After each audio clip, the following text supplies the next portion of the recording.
At the core of every BDSM dynamic is sensuality. Some, looking from the outside in, may not recognize that fact, but to the masochist, being beaten by the sadist, they know.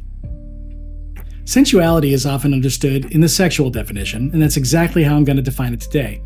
But to embrace that sensual desire, and even more so to live that out, can be difficult for some to accept. I have a huge amount of sexual energy, and although I've learned how to transmute that energy often in my own life, much of it still remains, seeking expression in my body and mind.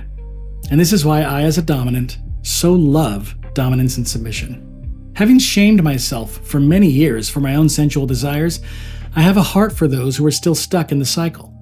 The cycle of having a desire, then acting on it in some way, often hiding it from the rest of the world, and then shaming themselves, vowing never to do it again.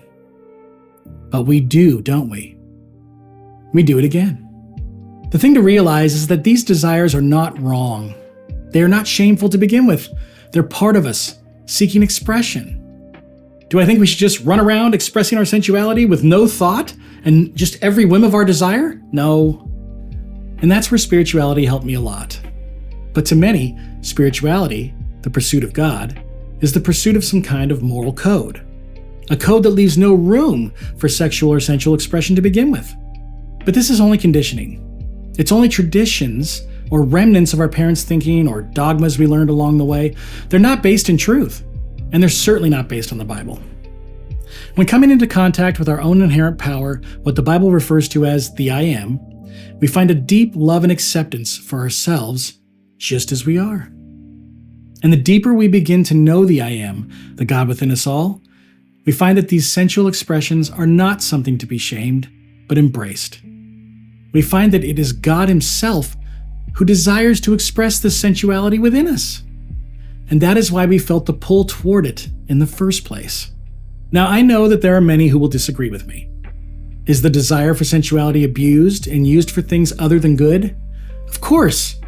Anything that is good in us can be twisted into some kind of dark shadow of itself. The ambition that could empower and motivate someone can become a deep greed, resulting in a ruthless tyrant. The sexual energy inside you or me that could result in a deepening of my own experiences or relationships can become a full-blown unhinged debauchery, causing a pulling away from the very experience or relationship that I desired. An understanding of who we are, the all-encompassing power of God, the I Am, can help us not only find the best, most fulfilling ways to express these desires, but also to disconnect from the shame that we find inadvertently fuels our obsession with them to begin with.